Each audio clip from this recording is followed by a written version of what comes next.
All Tripura অসংগঠিত শ্রমিক কংগ্রেসের সাধারণ সভা অনুষ্ঠিত হয় রবিবার। প্রদেশ কংগ্রেস ভবনে এই সভা অনুষ্ঠিত হয়। সভায় বর্তমান স্মার্ট মিটার ইস্যু, বিদ্যুৎ বিল বৃদ্ধি, জলকর বৃদ্ধি সহ একাধিক ইস্যুতে আন্দোলনে নামার বিষয়ে সিদ্ধান্ত গ্রহণ করা হয়। এদিনের সভায় উপস্থিত ছিলেন অল ত্রিপুরা অসংগঠিত শ্রমিক কংগ্রেসের সভাপতি শান্তনু পাল। তিনি জানান, দিন মজুরদের নুন আনতে পান্তা ফুরায়। বর্তমানে দেখা যাচ্ছে পূর্বের তুলনায় দ্বিগুণ বিদ্যুৎ বিল আসছে। এতে করে শ্রমিকদের উপর চাপ বৃদ্ধি পেয়েছে।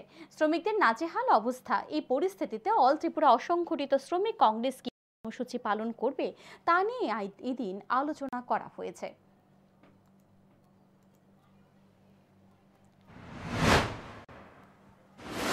নুন আনতে পান্তা করে সেই জায়গাতে আমরা দেখে এসেছি, কতদিন আমরা সামান্য একটা বিল আসতো, আর এখন দেখা গেল যে এই বিলটা যেটা 200 টাকা আসতো সেটা 2000, যেটা 800 টাকা আসতো সবগুলোর সাথে সাথে একটা শূন্য লাগিয়ে দিচ্ছে।